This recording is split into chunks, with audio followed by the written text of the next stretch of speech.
Good afternoon, everyone. Welcome back to the Los Angeles Public Library's YouTube and Facebook channel.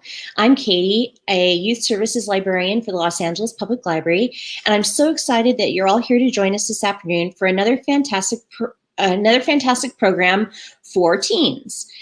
Today, we're joined by Vincy and Emily, who are going to share with us a little bit about Dungeons and Dragons. If you're interested in learning more about Dungeons and Dragons, you can check out the books that we have on it using our Library to Go service, and we'll put the link in the chat. I also want to give you a special, sorry. I also just want to give a special thank you to the Library Foundation for helping to make this program possible. Now let's welcome Emily and Vincy. All right. Hello. Greetings, adventurers. And welcome to another TEENTastic Tuesday program from LAPL. So I'm Emily, and with me is Vincy. I'm from the Palms Rancho Park Library, and Vincy is from the North Hollywood Library. And we are so excited to talk about Dungeons and Dragons today. Yes. So D&D for short. So D&D is becoming really, really popular. It's been around since the 70s, but it's in recent years, it has just like gotten really, really amazingly popular in pop culture, and a lot of people are playing it. You've probably seen it in shows like Stranger Things or Rick and Morty, and many, many more shows and pop culture references. Some of your friends might be playing it, and you're like, what is this game? What is going on? So this is going to be a super basic beginner session on what D&D is all about, how to play, and we will also be going over some resources that may be of use to new players. So Vincy and I are here to make D&D really easy to start.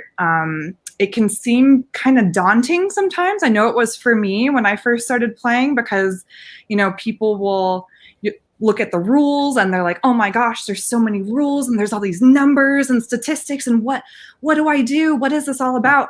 But we're here to tell you that it does not have to be all about the rules and the numbers. Don't be scared. You can really make the game what you want it to be. So we're here to simplify it. So if you have any questions throughout the program, please feel free to put them in the comments or the chat, and we'll get to them throughout the program. So without further ado, what is D&D? What's Dungeons and Dragons? So Dungeons and Dragons is what is called a tabletop role-playing game.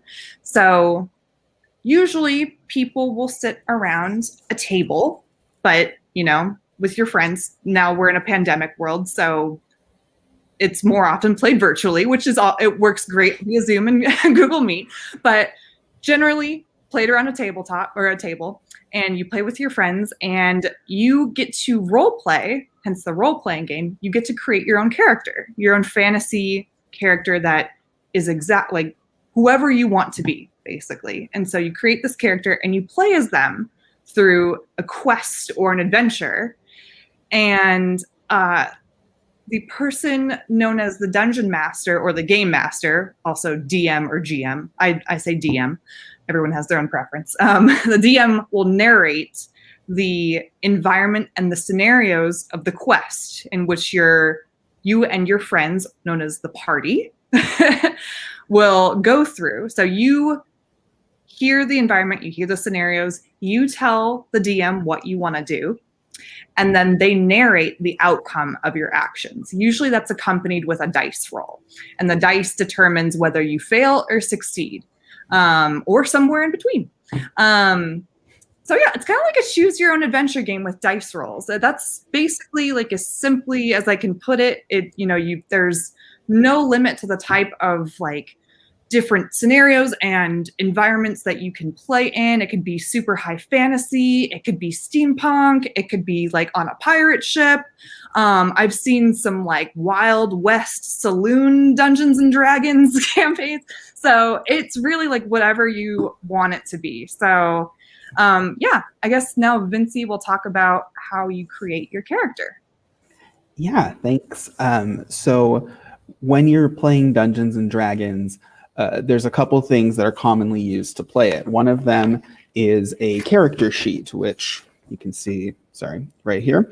And it has a whole bunch of little numbers and skill checks on them. And that's kind of how, as you're determining your adventure, that's how you'll know if you successfully pick a lock or listen in on someone's conversation. And when we talk about dice, there's a fair amount of them. Usually there's a standard 7 dice set. With one of each, you have a 4-sided dice, which looks like this cute little triangle here. You have a 6-sided dice, which is roughly what you would find in any board game. Then you get into the really interesting dice, like we have an 8-sided dice, there's a 10-sided dice, there's a 12-sided dice, there's even a 20-sided dice. However, you don't have to actually have the dice as you're playing online, and especially with all of the great technology that we have. There's plenty of free dice rolling apps online. The website we'll talk about in a minute, but D&D Beyond, which is the official Dungeons and Dragons online website, lets you roll dice right on your character sheet, which is pretty handy. And along with all of that, there is the Player's Handbook, which will give you a lot of info on what your character can do and all the info about it. And that Player's Handbook is not necessary. I mean, it's great if you have it, but if you don't, Wizards of the Coast, the people who make Dungeons and Dragons, offer on their website a set of basic rules that can get you going in any game and can get the ball rolling so you know how to play. So I will pull up here and I'll show you. As we said that you don't need a lot to play. Obviously, there's a lot of books out there, there's dice and everything, but there's some really great virtual resources. And let me see if we can get our little PowerPoint here. So I am gonna just pull this up.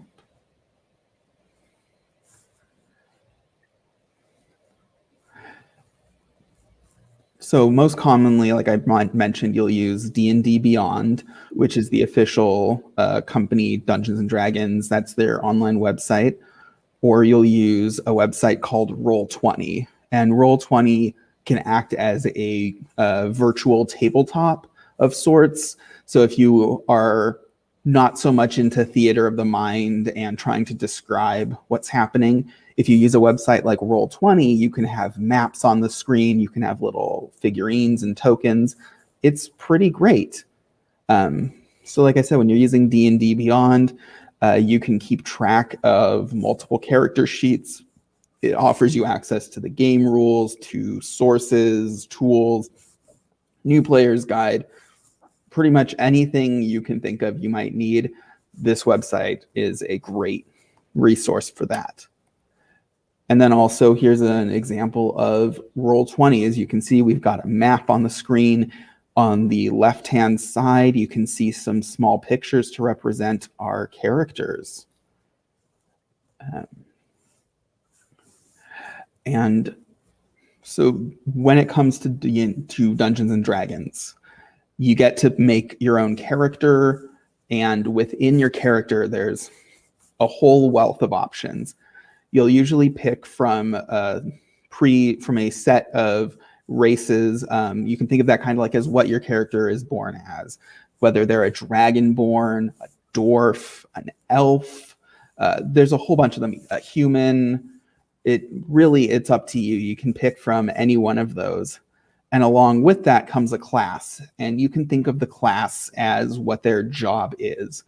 Maybe they are a big brute and they're a barbarian. Maybe they like to sing songs and befriend animals in the woods. So you would want to be a bard. Maybe they're really cool and they have like a bow and arrow. And if you're a Lord of the Rings fan, you could consider kind of, as much as the name doesn't quite match it, but if you think about it, you could be like a ranger. So kind of like an elf hiding in the trees, sniping things. Maybe you're stealthy and you want to be a rogue. I mean, really, the combinations are endless. And once you've made those, you get to make a background, and there's no limits. I know we might sound like a broken record over this, but truly, whatever you want to do in Dungeons and Dragons, you can pretty much do. That's the fun of it. You get to make a character. You get to be who you want to be. And if all of this seems a little confusing and a lot, I do apologize because we're trying to give you a lot of info here. But if you poke around on the D&D Beyond website, you can look at the character creator, and it will guide you through step by step how to make a character. It'll give you little hints on what to do next. And your character sheet will also give you, like on there, it'll give you space to leave like a backstory. I mean, you can really be anything you want to be, whatever your background is, go for it. So just to really sell that point, the character sheet I showed before, we made specifically for this program. And I don't know how many of you are familiar with the old McDonald's character, the Hamburglar, but we made the Hamburglar into a Dungeons and Dragons character. I mean, really, the world is what you want to make it in this game. So I'll let Emily explain that's kind of the player side, and I'll let Emily explain what the dungeon master, the game master, what their side of the game looks like. Yeah, thanks, Vincy. I love the Hamburglar. Don't forget his name is Feed Thief, which is beef thief backwards. I mean, really, we love it. We love it. So great. Yeah, literally you can be anything. So Vincy's talked about creating your character. So there is one person in the game that is very important. You need a dungeon master, a DM. So like I said before, the DM narrates the gameplay and the environment for all of the other players. So if you're that person in your friend group who really loves creative writing, imagining your own worlds, and you also really like structure and scheduling, this may be the position for you. So because you get to pretty much create the world. You are letting in the other players. You are letting them in on this fantasy world. You are narrating everything about it, from the biggest details to the smallest details, anything you think your players need to know. For that reason, it is great if you really like structure and schedule, but a lot of unexpected things can happen during gameplay. So the challenge for the DM is to be able to improvise. It's nice to structure, different parts of the world. That's kind of how I like to create, based like if you're creating like a dungeon scenario or a cavern scenario, having each room, laying out what's going to be in each room, what surprises, what monsters, what's in this box, what's, the treasure that they might find. So it's nice to have that, but you also really need to be prepared for the players to do something very unexpected and kind of roll with it. So you also are the person who kind of enforces the rules. Rules, kind of, I say that very vaguely. You can kind of mess with the rules because you are the presider of the game, basically. You get to decide what flies and what doesn't during the game.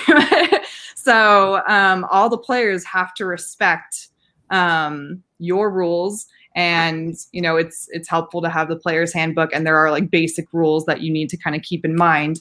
But with certain dice rolls, you could kind of you could fudge them a little bit if you want something to be more of a challenge, or if you want to make things easier for your players. Like if they've really had a rough time, you can kind of give them a break and be like, you know what, I'm gonna not add another monster to this battle that I was going to add before. So it's really, kind of like your character. You can really make it what you want. And the number one thing is to just have fun with it as well. It's really, really fun to kind of imagine the scenario and let everyone else in on that. So I'll talk about creating a campaign a little bit later, but first, just to give you an example, we're actually, Vinci and I, we are going to do a very brief gameplay scenario just to kind of give you like a perspective of what it might look like. So I'm going to be the DM in this situation, and Vinci is going to be his lovely Hamburglar character. So I'm going to narrate a scenario in which our Hamburglar is walking into. So, Vinci, you ready? Or, sorry, name, Phoebe? Yes, Phoebe is ready. Phoebe is ready. Okay. Also, wait, so could you tell us also what class and race Oh, yeah. Your Phoebe is? Sure. So the character that I made for this game, for this example, is a human rogue, just a real bare bones kind of thief. They come from a criminal spy background. And his weakness is hamburgers, I'm sure. Yes. Oh, definitely. All right. So, all right, I'm going to put on my dungeon master hat, my invisible dungeon master hat, and narrate this for Phoebe. Okay, so Phoebe, you've entered a large cavern, and there are huge stalagmites coming from the ground, stalactites coming from the ceiling, and they seem to sparkle. It's fairly dark, but you have a torch with you, and that is illuminating most of this large cavern. So it looks like other people have been here before, because when you have entered this cavern, there is a cleared pathway free of any rocks. There are large rocks kind of building up on the side of this pathway, but there is a very pretty clear pathway that leads through the cavern. And as you're walking into this cavern, you start to hear running water. So would you like to continue down this path? Yes, I would like to continue walking down this pathway. Okay. So as you walk further down the path, the sound of the water becomes louder and louder until finally you kind of reach the other, you're coming up on the other side of the cavern, this large cavern, and you see a large archway, and there's a waterfall right in the middle of that archway. It's very tall, not super wide, it's pretty thin, streaming waterfall, but it's pouring pretty heavily. I'd say it's probably about like 40 feet tall, like close to the ceiling of the cavern, because this cavern's pretty big, and it's spilling into a pool. So just like a kind of a, say like maybe a 10-foot pool that you're coming up on. There's no river or stream that's leading out of it, so you think maybe that water is leading to somewhere, the pool is like draining somewhere. When you approach the pool, you realize there's something in it, but you don't know what it is. Okay. So then as a player, I would look at my character sheet, and I want to check out, get a closer look at what's in this pool of water. So as I look at my character sheet, I see that I have the skill investigation. So I will tell the dungeon master that I'd like to make an investigation check, and that will require me to roll a 20-sided dice. And I got a 14. Nice. And on my sheet, there's little numbers that you'll have next to your skills, depending on if you are better at those skills than others. So like I said, I rolled a 14, and I also get an extra 3. I add a +3 to it. So that is a 17. And I would tell the dungeon master, all right, I rolled a 17 on my perception check. You definitely succeed in that perception check. Investigation, sorry, let me be Investigation, yeah, sorry, investigation check. So 17 is pretty high, so that's a 17 out of 20. So that is 20 is ultimate success. We should have clarified. 20 is ultimate success. 1 is ultimate failure. So, somewhere in between that lies, middling success, middling failure. But since our beef thief rolled a 17, that's pretty good. So he definitely succeeded. So I would say, given that he succeeded, so you're checking out the pool and you can tell with your investigation check that at the bottom of this pool, it's not super deep. It's about, say, maybe 4 feet in depth or something. There is a chest at the bottom of the pool. Ooh. Ooh. How exciting. Yeah, so you can continue from there. Yeah, so if, given that there is a chest at the bottom of the pool, our Hamburglar would probably be like, I wonder what's in there, and, try to retrieve it. Or maybe he's like, I don't want to mess with this chest. This seems too suspicious. It's all up to you. And we obviously are just one person right now as the player, but maybe you, in your group, you want to go down there, but the water's just a little too deep. So maybe you're using rope tied around your waist, and your friends are holding onto the rope to help make sure if something is like hiding in the water, that they can pull you back out. So it's also a lot of like working with your friends that you're playing with to try and form strategies as the game goes along. Mm-hmm. Yeah, that's another big part. I mean, for Dungeons and Dragons, really, you only need a dungeon master and 1 player. You could just do it like Vinci and I are doing right now, but more often you play with a group of people.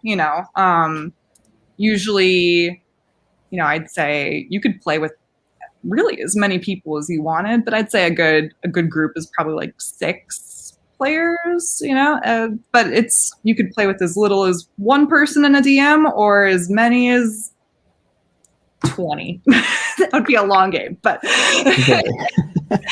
but yeah, it's more often played with like a small group of people, but yeah, it could be anything. So I just narrated something kind of that scenario I pretty much wrote earlier today. Super simple. But obviously you need to do more than that for a whole campaign. So a campaign is what we call like an ongoing game of Dungeons and Dragons that have the same players and the same dungeon master. And it's usually like one quest that can take multiple sessions. It could take 1 session. It kind of depends on how long you all want to play together. Yeah, usually like a session could last, at the least 1.5 to 2 hours, maybe a little bit more if you are really getting into it. I've played a really long session before, and because you're just so into it and you have to like get to this one part. But it all depends on your schedule. You can take breaks. I know at the library, Vinci and I have both had Dungeons and Dragons programs, and I do mine on a weekly basis. Vinci has done his like on a monthly basis. So yeah, it kind of all depends on your schedule. And yeah, so you have to, as the dungeon master, you are creating the campaign. So you're not just creating one single scenario, you are creating a whole world. And sometimes as a beginning dungeon master or player, that is also very daunting. So it can be exciting, but also scary, because that is a lot to come up with and think of. So it definitely takes some time to prep if you do want to come up with your own adventure or world. I'd say totally go for it. There are a lot of resources out there for people to create their own world, but there are also pre-made campaigns out there. And we totally recommend these if you are a beginning dungeon master. These will help you figure out like the structure of a campaign, and when you decide that you are ready to write your own campaign, they'll kind of give you a really nice template of what they look like. So there's some really good beginner ones online. You can go to the D&D Beyond website, and they have great free beginner campaigns online. The starter set, the D&D starter set, comes with a really easy beginning campaign as well called The Lost Mines of Phandelver. Stranger Things has their own Dungeons and Dragons campaign, the show Stranger Things, and it's also a nice beginner campaign. Some beginner campaigns will even like have pre-made characters. So if creating the character, if your players don't want to put all the work and effort into creating their own character, you can just hand out these pre-made character sheets and be like, all right, give them a name and that's you. And a lot of these too really are made to be like the Stranger Things one, the beginner set. There's a couple other ones that are like that are pre-made box sets. And in the rule books that come in there, it will give you all the rules you need to play, all of the information for like the creatures you might encounter. Everything is there, so you don't have to worry about if you have the player's handbook or any of those other things. All of that info will be provided. Yeah, that's a good point. Yeah, so I definitely recommend looking at some like pre-made campaigns online, either from D&D Beyond, and people like regular people also make their own campaigns and post them online. It's called homebrew. That means you're homebrewing at your own campaign. So yeah, those are also really fun. So whether you decide to write your own world or do a pre-made campaign, yeah, it's all good. It's all fun as long as you make it fun and exciting for everyone. And I think now that kind of leads us to taking a look at some of the resources we have at the library for Dungeons and Dragons. Let me pull some of those up. Yeah, yes, please.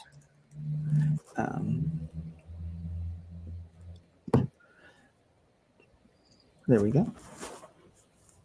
So at the library, here at the Los Angeles Public Library, we do have the Player's Handbook in our library system.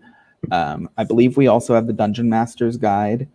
So if you're wanting to just kind of start looking over these things, even if you're not playing, it's still a lot of fun to thumb through the books and start getting an idea of what goes on. There's also a set of books we have in our system, the Dungeons and Dragons Young Adventurer's Guide. And there's a book with monsters and creatures. There's one with wizards and spells. Emily, I'm sorry if I'm blanking on some of the other ones on that. Do you remember what the other ones? I have warriors and weapons right here. I think there's another one about just like exploring dungeons. It's like they're like the Young Adventurers guides are like the Player's Handbook broken up into smaller, tiny books made for younger kids. So, but anyone could read them, and they are they super simplify like everything that goes on. They're great.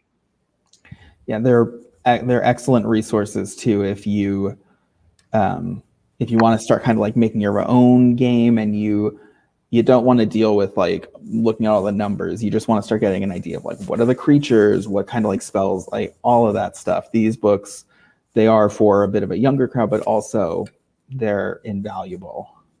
Yeah, they're great. And we also digitally have,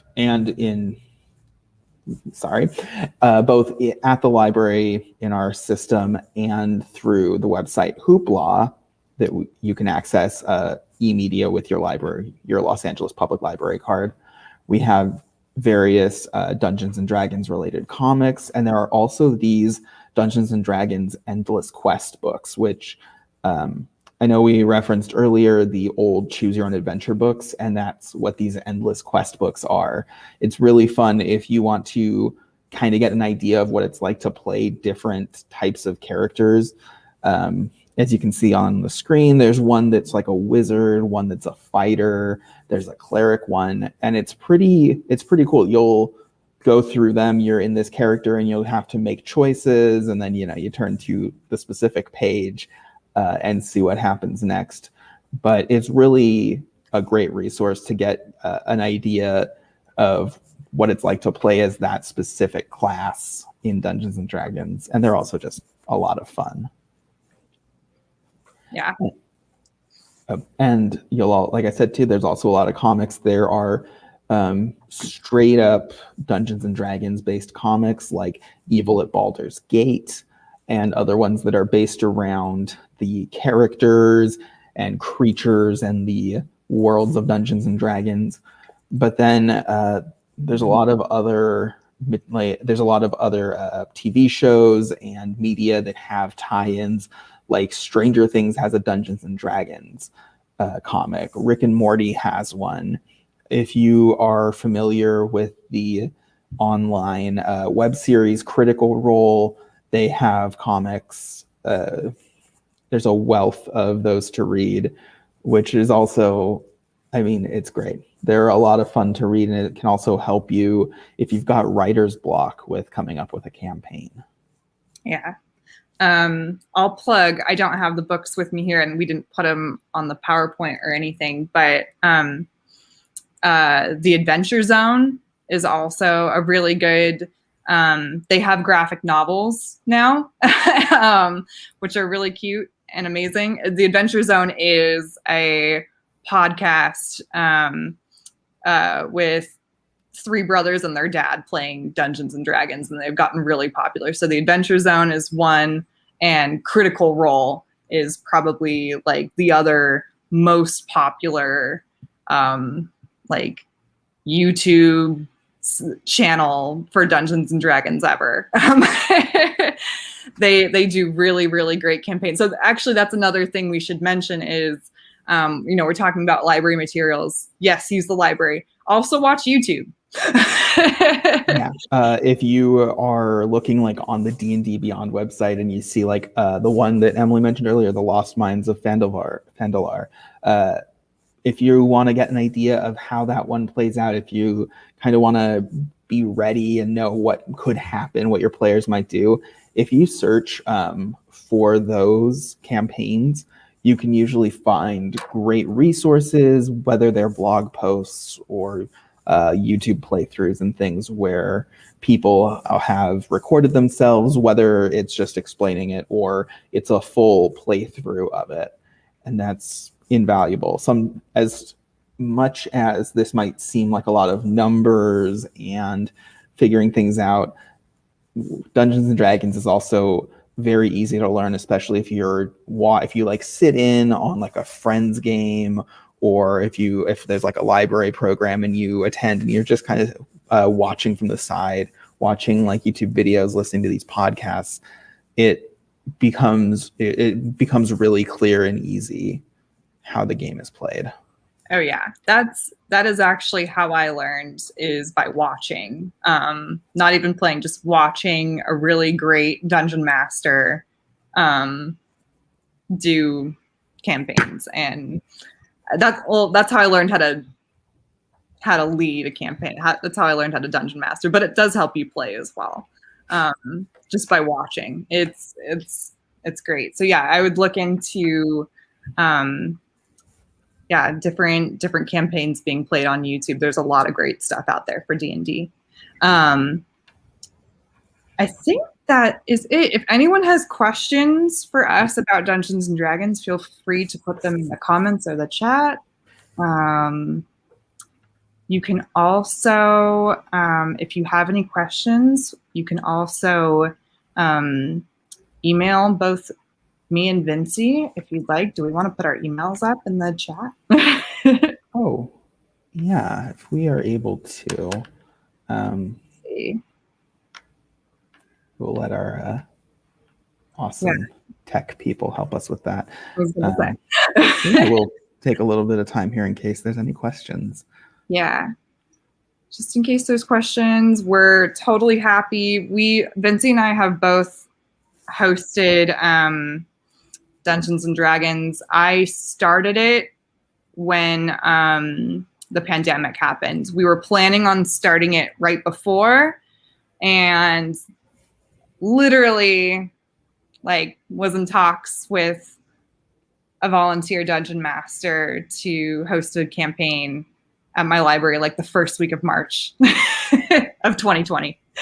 And then everything shut down. So now we're doing it virtually. So Right. yeah. And I know that at my branch, to answer Tracy's question, at the North Hollywood branch, we have run games. It was usually in person at the branch. We have all the materials for it, but then as the world has shifted over the past year, we now do the program online. And I hope to one day do it in person again. Yes. Yeah, we talk a lot in my teen group about how we can't wait till we can, get back together in person and actually play around a table. But D&D works very, very well virtually. You can play via Zoom. You don't need Roll20 to play. I think Vinci mentioned that earlier, but it is nice if you want to have kind of like that grid board. But you don't really need it, Sometimes we'll use pictures of different like monsters and stuff, and we'll just share our screen and be like, this is what you're fighting right now. Imagine this. So as a follow-up, I see too how our group's typically found if you're interested, and you don't know anyone that plays. You can either try and talk your friends, family, anyone into playing with you, and if they're not interested, keep an eye on like the calendar of events for the library, because I know at our branch we have one. Emily's branch has a D&D program. Outside of that, see if there is a local game shop nearby that might have a message board or some sort of bulletin board where people post if they're hosting games, if they're going to be running games. Yeah, lots of games and card shops in the area host Dungeons and Dragons aside from the library. But yeah, I haven't looked into our local ones, but I'm assuming they're doing it virtually because everything is virtual now. But Right. But yeah, I mean, if there's like a local like card shops, game shops, even comic book shops, if there's kind of like a more indie bookstore near you, you might also see if they've got anything. A lot of those kind of places tend to host cool events like that, or if they aren't hosting their own, they might be able to steer you in the right direction. And a lot of them will just let you sit and watch as well. Like I'm not sure of the card shop I looked into, but it was before the pandemic, and they did have like specifically on their website that, yeah, just come and sit and watch a campaign. Like we don't turn you away. Like, and that's a great way to learn. So, TJ Firestone says, "What are your favorite classes to play?" I love being a druid. I have been playing a warlock recently, and I love being a warlock. But I also am now, as much as I made my character for this as a joke, I truly would love to play this sneaky little rogue. I love it. I've only made one legitimate character on my own for my own campaigns, and it was a druid, and I think they're my favorite classes to play just because you get to talk to animals and you get to change into animals, so they're the best. But I did create for like a different campaign. Sorry, it was actually pre-made. It was in another thing that Vinci and I did.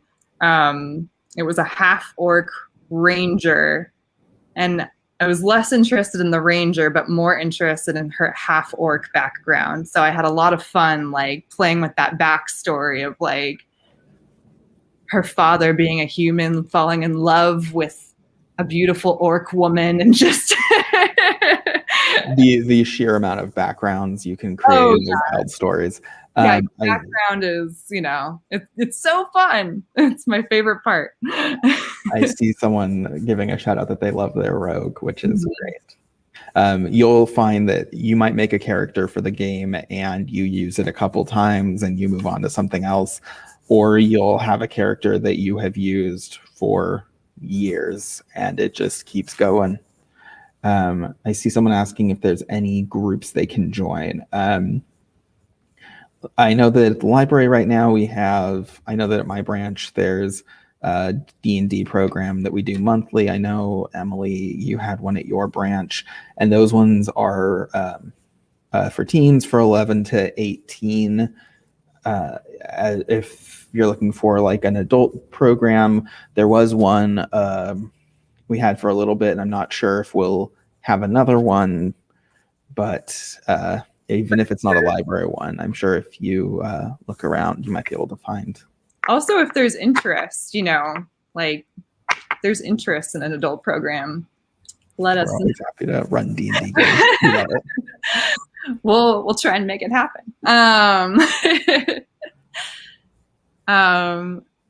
Tony Nielsen says, can we start a group based at the library? Yeah, so I think you'd have to get in touch with maybe your local branch librarian, or we can put out some feelers on like who would be able to host like another campaign. But yeah, Vinci and I just have the teen groups right now, but I know there's so much interest in this, in Dungeons and Dragons that, a lot of people want to like place to play it. So so reach out to if neither of us are your local branch, feel free to reach out to your local branch and see if they've ever considered it, see if that's something they might be interested in. Yeah. All right. I think that's all the questions. So if you have anything else? I think we've got all of them. I think we're okay. Yeah. All right. Dungeons and Dragons. So thank you, everyone, for joining. And we hope you found this informative and educational, and just a nice little starting point as to what Dungeons and Dragons is. We hope that you are inspired to your own campaign, or at least look into Dungeons and Dragons a little bit more. Check out some of our library resources. Like we said, Hoopla, so many Dungeons and Dragons materials on the Hoopla. So you can check out the LAPL calendar for the online calendar to see if there's a campaign happening near you at your local branch, or for me and Vinci. I know for my branch, we are breaking until summer. We just finished a campaign, and I said, everyone, we're going to break until finals are over so you can focus on that. And then we'll reconvene in the summer. So we'll start some new ones in June. Just check out any other Dungeons and Dragons programming that may be happening soon. So that's it for us. So next Tuesday on April 6th at 4 p.m., you can join back here, not with me and Vinci, but with our amazing librarian, Marcia, who is going to be here for another TEENTastic Tuesday program. And she is going to be teaching how to make international snacks. I think specifically Middle Eastern snacks. So I'm super excited for that. Yeah. So without further ado, that's it for us. Thank you so much. And go out. Yay.